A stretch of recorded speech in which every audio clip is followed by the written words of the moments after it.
In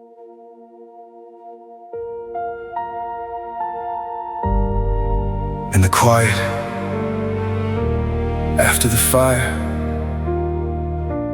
when everything feels ordinary again,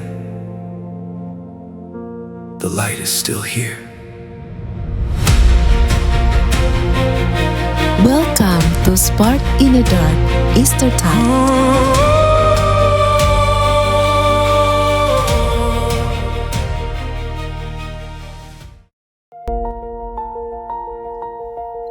Eastertide is the season after resurrection, but before Pentecost.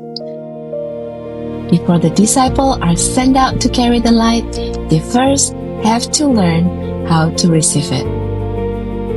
And maybe this is true for us too.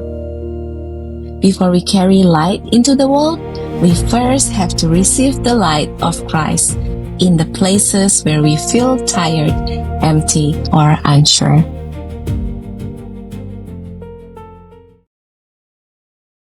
Hey everyone, welcome to Sparks in the Dark Eastertide.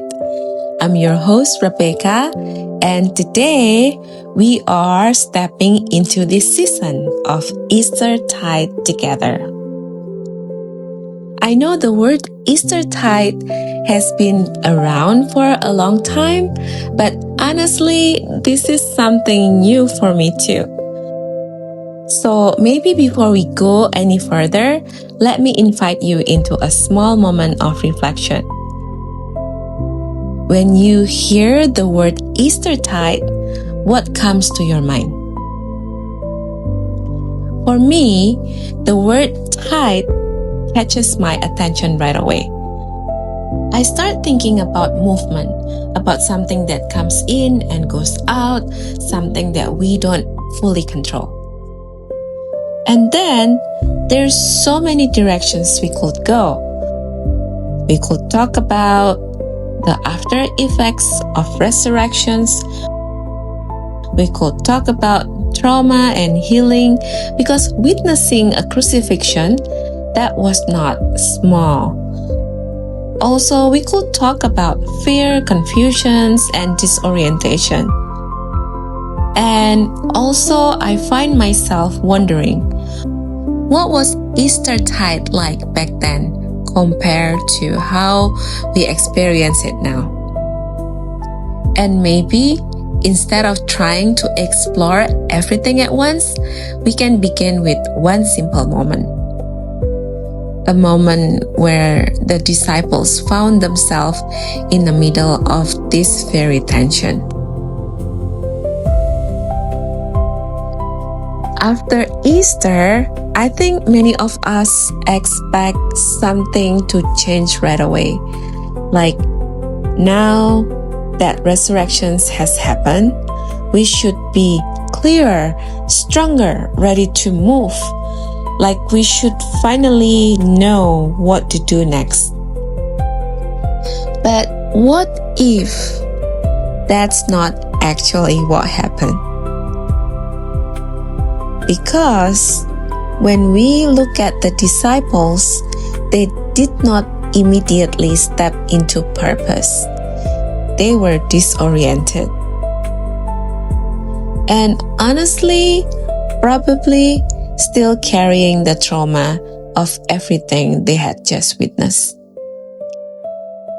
The cross was not just a moment of victory, it was also a moment of deep loss, fear, and confusion.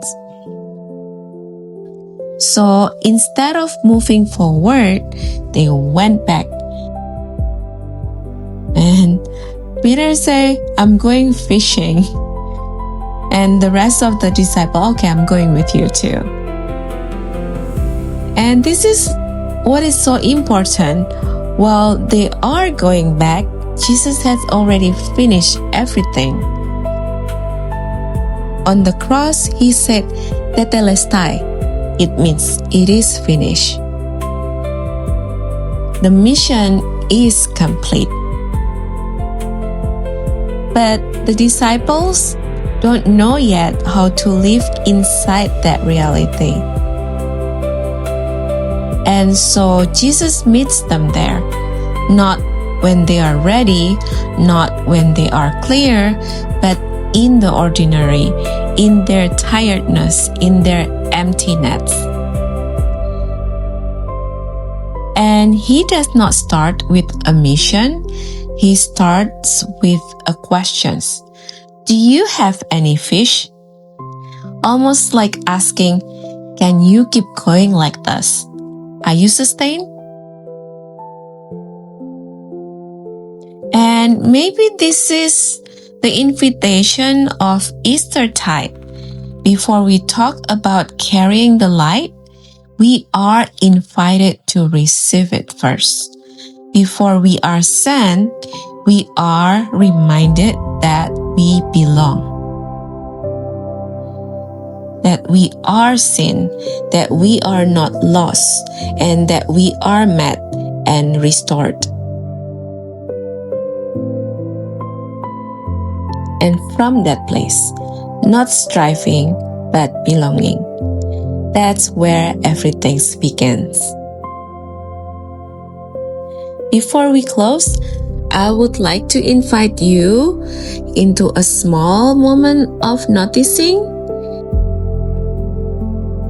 If you can, just take a breath and then gently ask yourself, where in my life do I feel like I'm striving right now?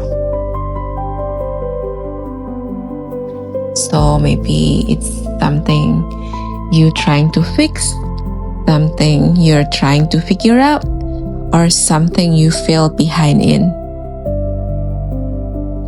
And now, without changing anything, just imagine Jesus meeting you there, not asking you to do more, but simply being with you. And if it helps, you can place your hand over your heart and receive this truth.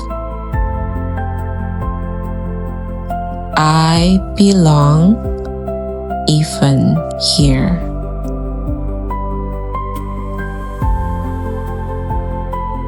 Let's close in prayer. Jesus, meet us in the ordinary places, in our tiredness, in our questions. Remind us that we belong to you, not because we have figured things out, but because you have already finished the work. Teach us to receive before we try to carry. Amen. Thank you for joining me today. May you carry this light with you, and I hope you'll join me again next time. God bless.